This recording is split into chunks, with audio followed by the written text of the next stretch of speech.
Começa agora mais uma edição do Analisa, o podcast da Rádio e TV Unicamp que apresenta debates e análises de temas que estão na ordem do dia, sempre com a participação de pesquisadores e especialistas da Universidade Estadual de Campinas. Eu sou Juliana Franco e conto hoje com o reforço do colega Totti Nunes, também jornalista da Secretaria Executiva de Comunicação da Unicamp. Oi, Totti, tudo bom? Olá, Juliana. Olá, professor. Boa tarde para todos que nos acompanham. Bom, a gente tem a companhia aqui do Totti porque a gente vai tratar hoje de um tema muito importante que afeta diretamente o bolso e a vida de brasileiros e brasileiras, a política de preços da Petrobras. E para falar sobre esse assunto, temos como convidado o professor do Instituto de Economia da Unicamp, Ricardo Medeiros Carneiro. Mestre e doutor em Ciência Econômica pela Unicamp, onde desde 2008 é professor titular, ele já foi diretor executivo pelo Brasil e pelo Suriname do BID, o Banco Interamericano de Desenvolvimento, com sede em Washington, nos Estados Unidos. Além disso, é coordenador do Observatório da Economia Contemporânea do Instituto de Economia da Unicamp. Professor Ricardo, seja bem-vindo ao estúdio da Rádio Unicamp. Muito obrigada pela presença. Eu é quem agradeço. Obrigado, Juliano. Obrigado, Totti. É um prazer estar aqui com vocês. Professor, em 2016, o então presidente Michel Temer alterou a política de preços da Petrobras com a implantação do chamado PPI, o Preço de Paridade Internacional, o que elevou de forma significativa o preço dos combustíveis em todo o país. Eu queria que o senhor começasse explicando para a gente, para os nossos ouvintes, o que representou essa mudança lá de 2016 em termos econômicos para o Brasil. Olha, há um conjunto de interesses em torno da indústria do petróleo, né, que é muito poderosa, muito complexa, né? Essa mudança, né, ela favoreceu, sobretudo, né, em primeiro lugar, os acionistas da Petrobras e, em segundo lugar, a própria empresa, né, mas, sobretudo, os acionistas, né, porque a lógica dessa política é você fazer no Brasil um preço igual ao preço internacional, né. Há já uma série de divergências sobre o que significa esse preço internacional, mas supondo que exista o preço internacional, a pergunta que se coloca é o seguinte: por que o Brasil, que é um produtor importante, hoje é autossuficiente em petróleo, por que é que ele tem que praticar um preço internacional que está muito acima, né, do preço dos custos de produção domésticos, né? Então nesta pergunta, né, está indicado um pouco os interesses que prevaleceram a partir de 2016, porque se você produz muito mais barato e vende por um preço internacional, né, que é muito mais alto, tem uma diferença que se chama renda petroleira, que é apropriada por alguns segmentos sociais, né? Que segmentos é esse? Né? Que são esses, né? O segmento dos acionistas da Petrobras, privados, do setor público, a própria empresa, né? E paga a conta do outro lado, todos os outros que dependem para trabalhar, para sobreviver, etc., do custo do combustível, né? Que é muito importante. Por quê? Porque é um insumo, como se diz em economia, de uso geral, entra em tudo, né? Então é uma prevalência de certos tipos de interesses, né, que fazem emergir a PPI, né, com muita justificativa teórica e tal, muitas delas bastante falhas. Bom, e mais recentemente, agora em 2022, o governo Jair Bolsonaro aprovou a desoneração dos combustíveis no país, isso é, a redução dos impostos que incidem sobre o preço dos combustíveis. Foi uma medida bastante controversa, né, professor? Assim, porque foi feita em período eleitoral e também arrecadou aí a arrecadação, né, impactou a arrecadação da União e dos estados. Qual é a sua análise sobre essa manobra realizada para segurar aí os preços dos combustíveis? De um ponto de vista geral, econômico, o que é que você fez? Em vez de enfrentar o problema, que era a política de paridade internacional, essa que é a qual a gente se referiu, né, você vai e desonera. Ou seja, mantém a política de preços, né, e faz a desoneração para quê? para ganhar um efeito imediato de impacto, né, deflacionário, né, obviamente dentro de todo um contexto interno de eleições. Obviamente isso não é uma solução, né, embora seja importante dizer, né, que os governos estaduais, né, e de certa forma o governo federal virou sócio da alta de preço de petróleo, tá certo? Então, digamos assim, é errado fazer da forma que foi feito, como é errado, a meu juízo, fazer agora a reoneração, né? Porque qual é o centro da questão? É a política de paridade internacional. Esse é o problema, tá certo? É isso que você tem que substituir.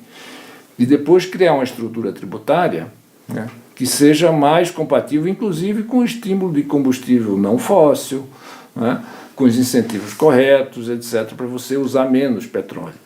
Mas não fazer isso com um efeito arrecadatório de impacto inflacionário, né, porque essa é a questão que está por trás e você deixando de lado o tema central, que é a PPI. Professor, o senhor falou que foi um erro a reoneração.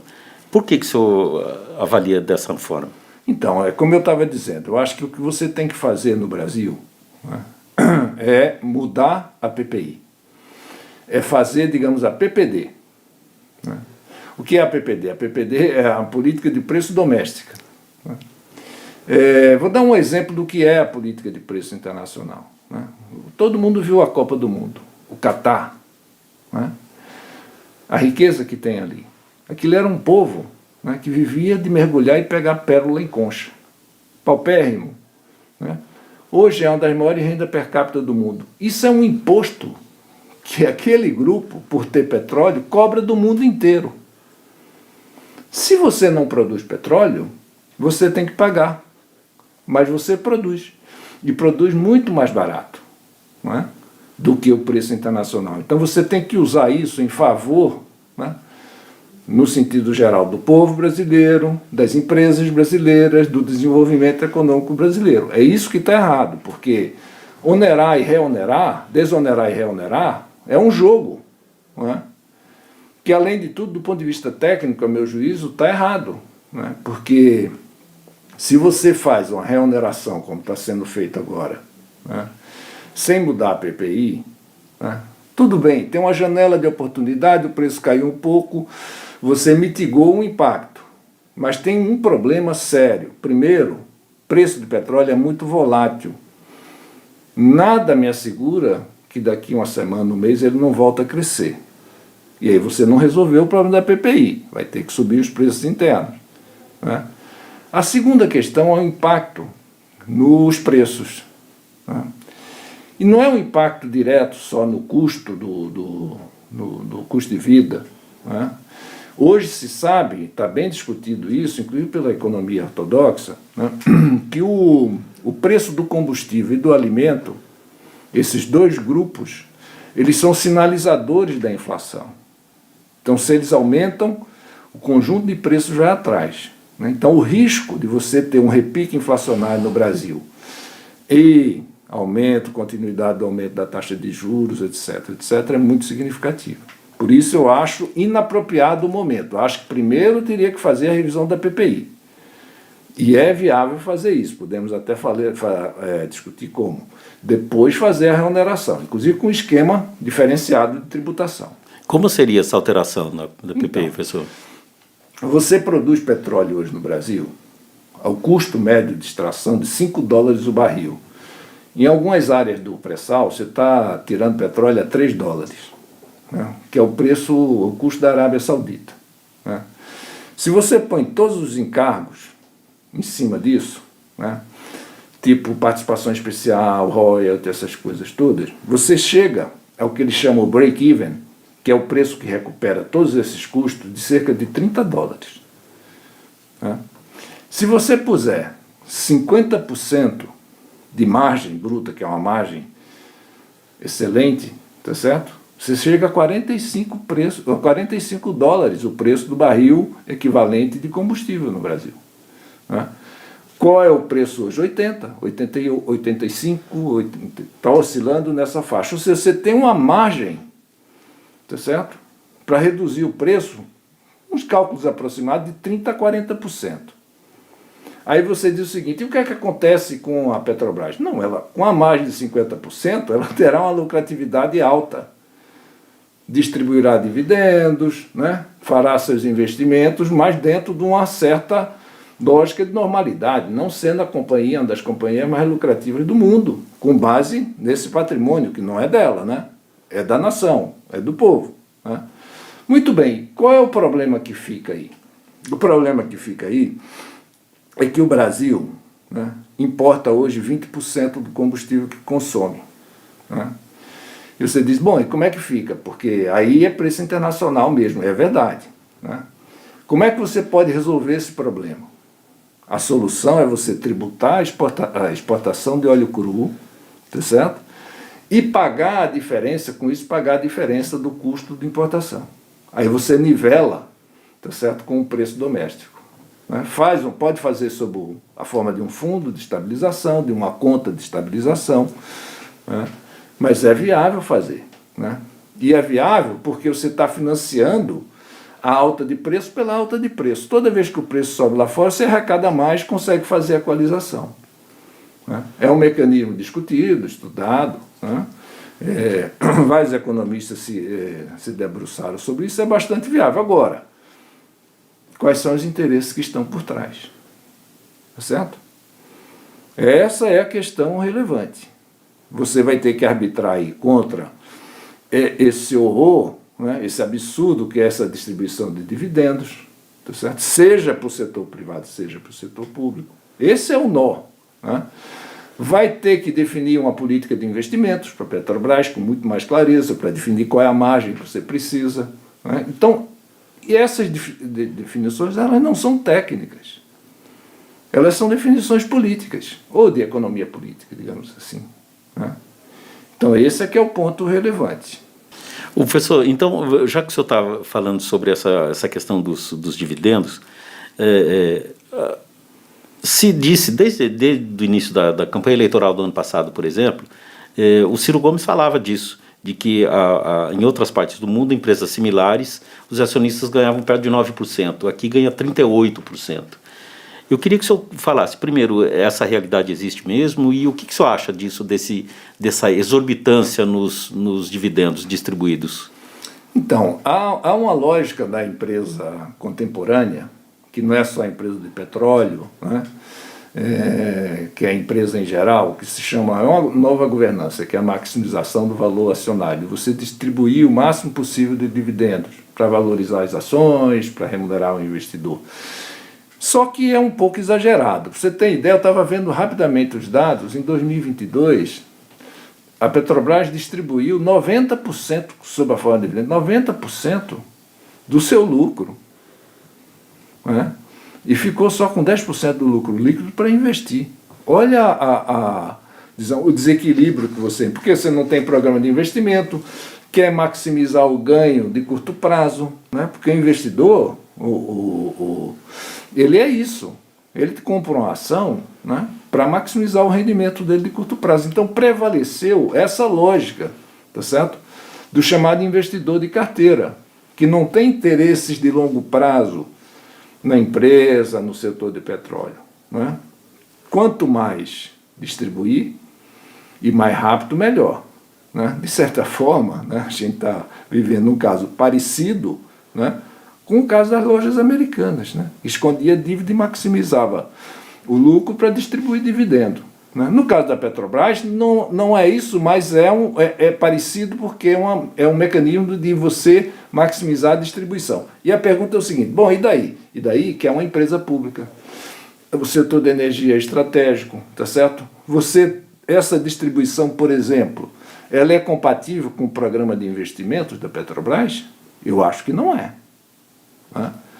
Qualquer programa de investimento em energia custa caro, é demorado, né?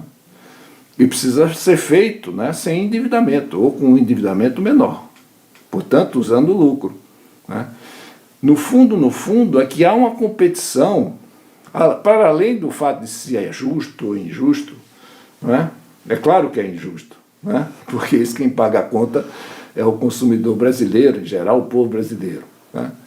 é se isto é compatível com o plano de expansão da Petrobras e com o setor de energia, em transformar a Petrobras numa empresa de energia, em incentivar energias renováveis. Essa é a discussão de fundo. Não é uma questão moral. Pode até ser, num certo sentido, é imoral você distribuir esses dividendos, mas não é essa a questão, é se é compatível com o programa de expansão da empresa, né, e do setor de energia no Brasil, que é um tema-chave. Professor, e essa proposta do governo de criar um fundo para estabilizar os preços dos combustíveis, você acha que isso daria certo?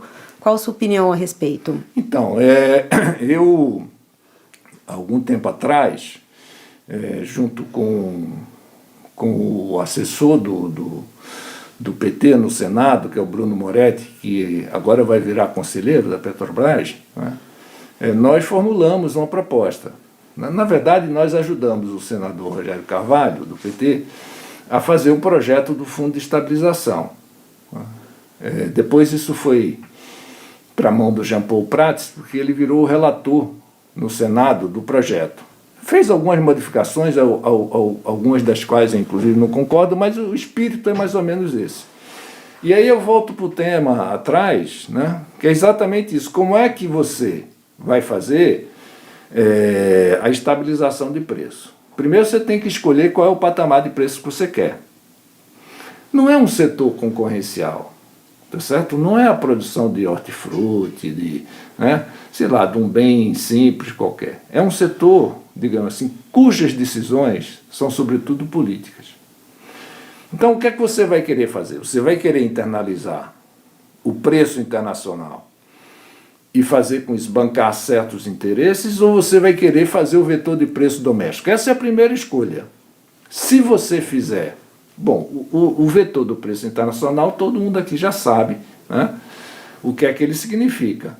Né, rezando para que não dê um novo ciclo de aumento, porque dá, né, é essa a história do petróleo, e quando der, todos vão pagar o preço novamente. Qual é a alternativa? É o vetor de preço doméstico. Por que é que o Brasil pode fazer isso? Porque o Brasil é exportador líquido, o Brasil é autossuficiente em petróleo.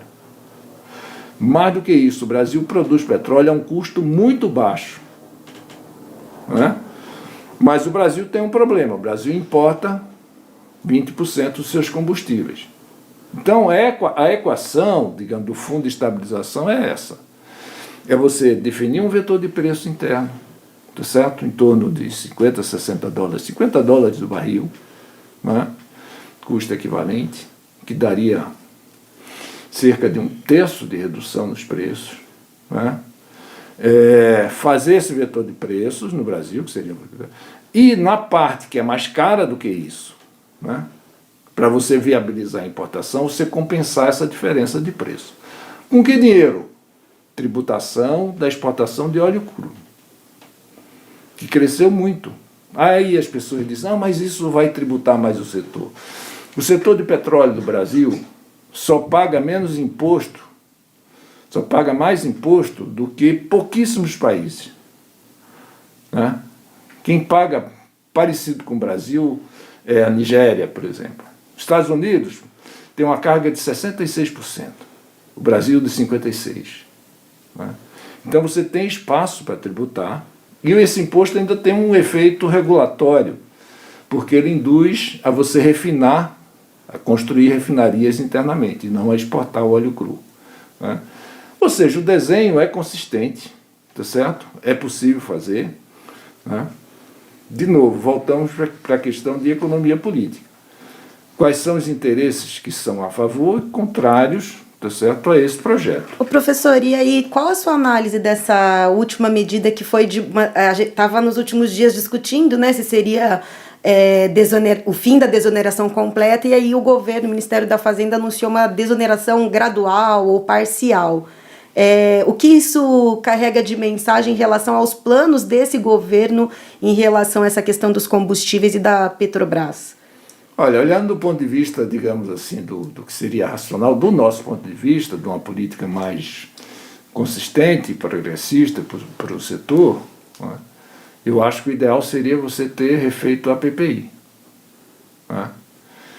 Porque se você refaz a PPI, faz a questão do vetor de preço, os preços caem 1/3 e você põe mais 10, 15% de imposto. Mesmo assim, o efeito líquido ainda é uma queda de preço. Né? Primeiro você fazer o novo vetor, depois você reonera. Né? Fazendo assim como foi feito, né, você vai ter um impacto inflacionário, de novo com todos os problemas que isso tem da sinalização do aumento de preços de combustíveis, né, mesmo que seja parcial. Né. O cálculo, na verdade, é que você tem, digamos assim, 5% de aumento teórico, né, no preço da gasolina. Vamos ver se será isso. E vamos ver o impacto que isso dará nos outros preços. Né? Eu acho um risco, né? E um risco também do ponto de vista de médio prazo, né? Porque a carga tributária mudou sobre os combustíveis, sobretudo sobre a gasolina, e se o petróleo voltar a subir, você terá um impacto aumentado na inflação interna. Né? Eu acho que não. Vai ficar assim? Acho que não. Né? Mas é urgente que você faça a revisão da PPI. Se for uma medida emergencial, aproveitando uma janela de oportunidade, né, porque o preço internacional de fato caiu nos últimos meses, né, tudo bem, né, mas você não vai fugir, né, de enfrentar a questão da política de preço internacional, da paridade internacional. E você vê chances disso acontecer, deles enfrentarem, mexer nisso exatamente? O que indica para vocês esses primeiros, né, dias, meses de governo? Olha, eu acho que essa questão é uma questão que envolve muitos interesses, né? São pesados os interesses, né? Tanto quanto os interesses que giram em torno dos juros, do Banco Central e tal, são um conjunto de interesses, né? Mas acho que há no governo um certo entendimento, que eu acho correto, né, de que é necessário mudar. E não é só a questão, é a questão também de como você vai transitar para um modelo de energia diferente, como é que você vai, né, construir isso, né, transformar a Petrobras numa empresa de energia. E aí precisa de bem mais investimento. Né? Tem um conjunto de questões que estão associadas com a própria governança e o próprio sentido estratégico da Petrobras. Eu acho que isso mudou. Não sei como vai ser feito. Né? O presidente da Petrobras, o Jean Paul Prats, ele é um dos elaboradores do projeto. Né? Mesmo que não seja exatamente o projeto original.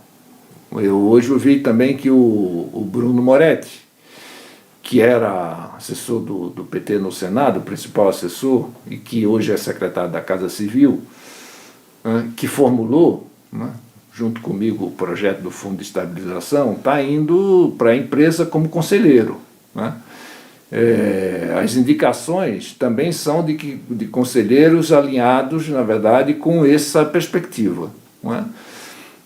Eu, digamos assim, espero que isso seja, e acho que é uma indicação de que vai mudar.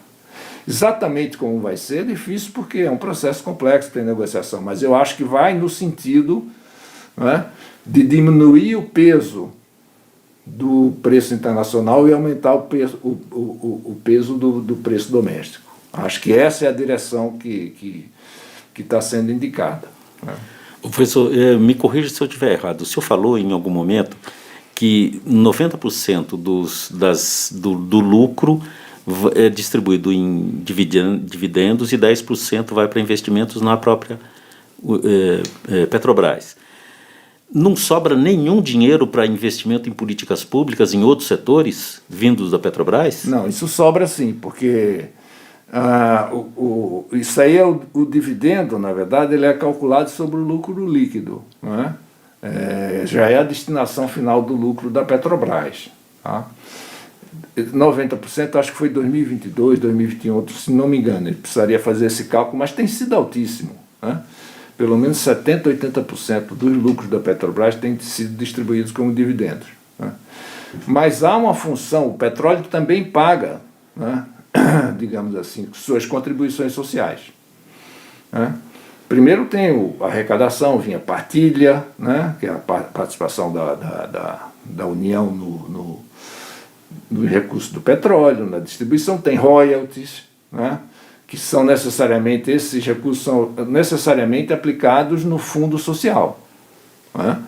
Então o petróleo contribui, tá certo? Essa é uma verdade. Né? Mas chega a ser, uma quantia assim, relevante do orçamento da União? É relevante. É relevante.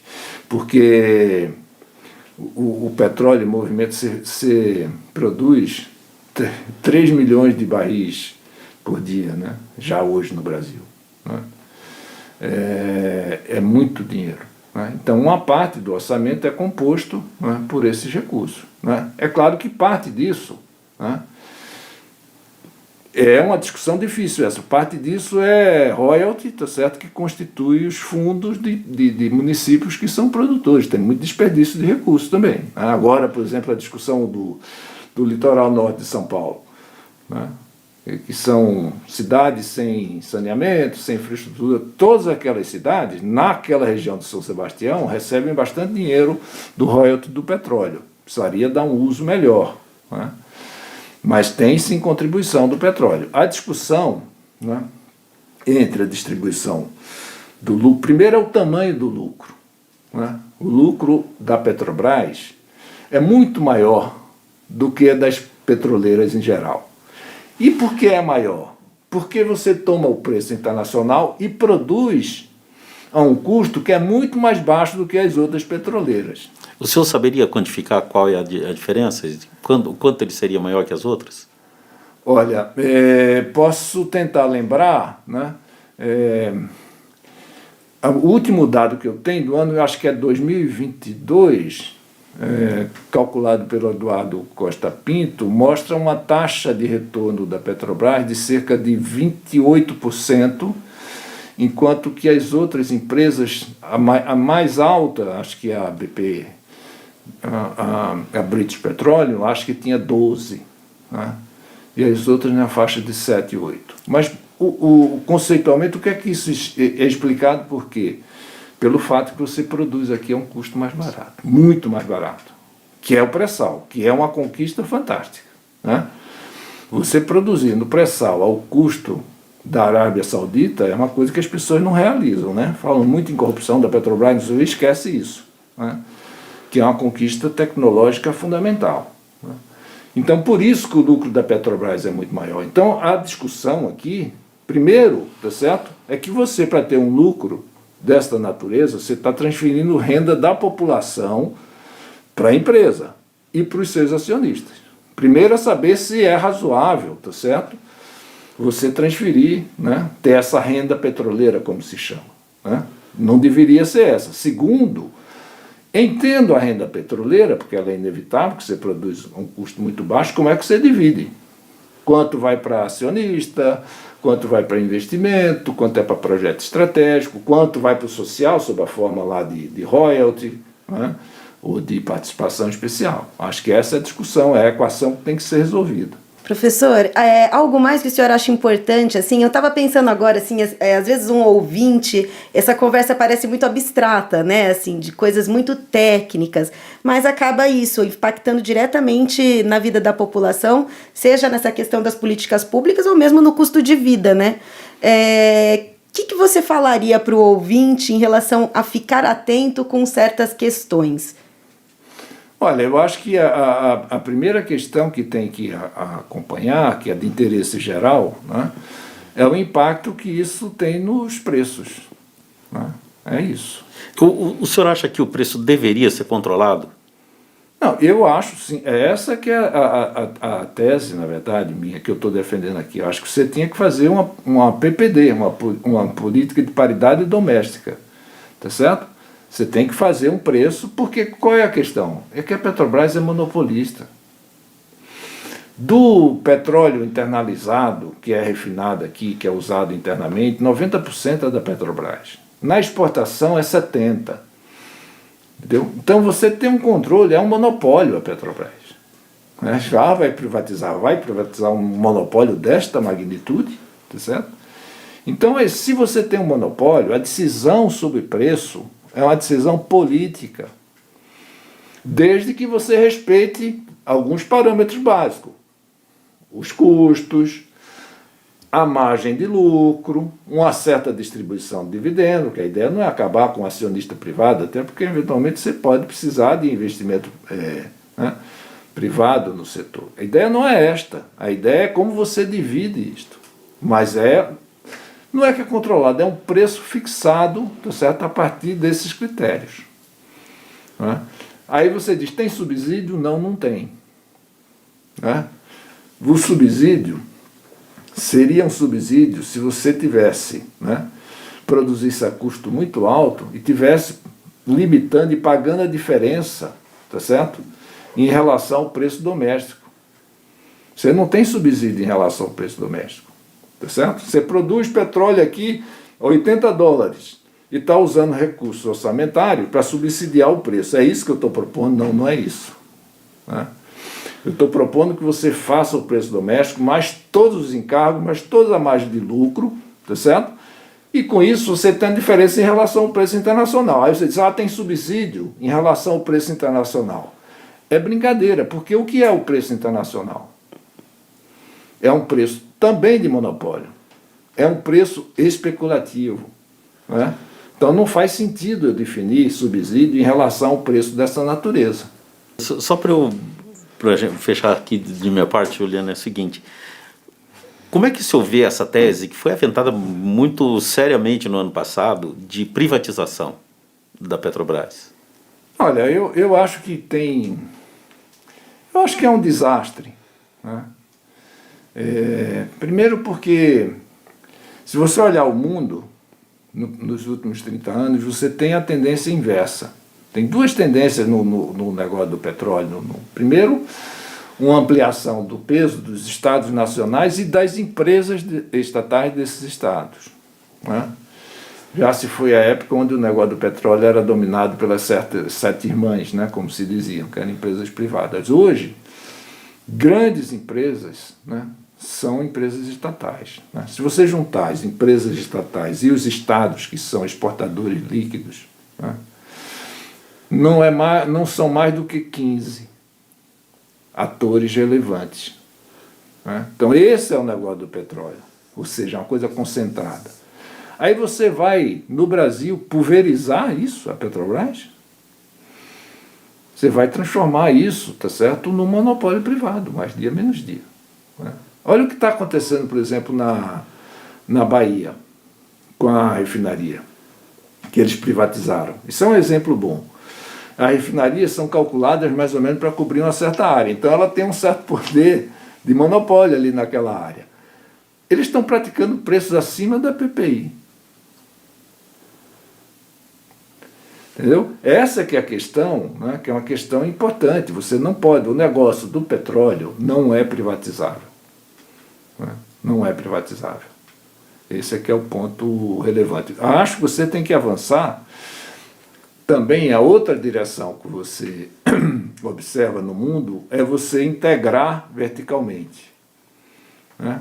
Fazer a exploração, produção, refino e venda. Você começou a esfacelar essa estrutura no Brasil, né? O que tira a flexibilidade operacional da empresa. Né? E isso é um tema super importante também a ser discutido. Leva tempo, porque para você recuperar produção de combustível, fazer novas refinarias, etc., você leva pelo menos 5 anos. Por isso é que é importante você fazer o fundo de estabilização.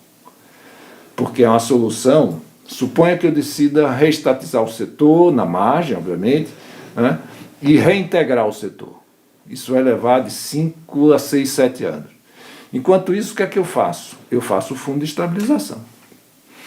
Né, com esses critérios que eu falei aqui. Professor, infelizmente a gente tem que ir encerrando, a gente espera talvez numa próxima oportunidade contar com a sua presença aqui de novo para reanalisar esse cenário e as mudanças que devem ainda acontecer, né? A gente então conversou com o professor Ricardo Carneiro, do Instituto de Economia da Unicamp. Muito obrigada, professor, pela sua presença. Obrigado pelo convite. Bom, essa edição então do Analisa, podcast da Rádio e TV Unicamp, vai ficando por aqui. Lembrando que a versão em vídeo pode ser conferida no canal da TV Unicamp no YouTube ou somente em áudio nos principais agregadores de podcast. Obrigada pela companhia e até a próxima.